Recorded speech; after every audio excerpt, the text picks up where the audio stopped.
যুক্তরাষ্ট্রকে সতর্ক করে আবারও হুঁশিয়ারি দিয়েছেন চীনের প্রেসিডেন্ট শি জিনপিং। এবার এক্স পোস্টে তিনি স্পষ্ট বিশ্ব মোড়ল যুক্তরাষ্ট্রের পতনের ভবিষ্যৎবাণী দেন। বৃহস্পতিবার এক্সে শি জিনপিং লেখেন, চীন জানে যে মহাশক্তিগুলো তাদের যুদ্ধযন্ত্রের কারণে ধ্বংসপ্রাপ্ত হয়। তিনি পূর্বেকার রাজবংশের ধ্বংসের ইতিহাস স্মরণ করেন, যুদ্ধবাজ মনোভাব কিভাবে একটি জাতিকে ধ্বংস করেছে তার বর্ণনা দেন। শি লেখেন, খ্রিস্টপূর্ব ৩য় শতাব্দীতে শক্তিশালী কিন রাজবংশ যুদ্ধরত রাজ্যগুলোকে একত্র করে। তারা মহান প্রাচীর নির্মাণ করে এবং চীনের প্রথম সম্রাটের কাছে টেরাকোটা সেনাবাহিনীকে হস্তান্তর করে, কিন্তু সৈন্যদের অবিরাম যুদ্ধে বাধ্য করে এবং সাম্রাজ্যের গৌরবের জন্য জনগণের রক্ত শুষে নেওয়ার পর এই রাজবংশ মাত্র ১৫ বছরের মধ্যে ধ্বংস হয়ে যায়।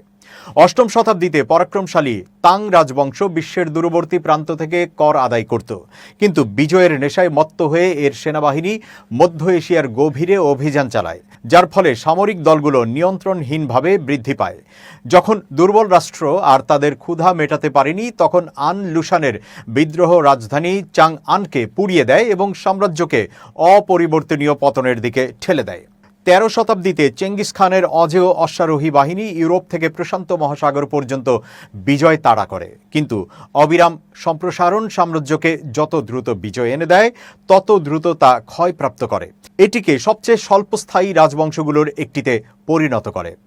৫,০০০ বছরের ইতিহাস আমাদের শিখিয়েছে যা আমেরিকা শিখতে অস্বীকার করে। সাম্রাজ্য শত্রুর কারণে পতন হয় না, তারা তাদের যুদ্ধযন্ত্রের অতৃপ্ত ক্ষুধার নিচে ভেঙে পড়ে।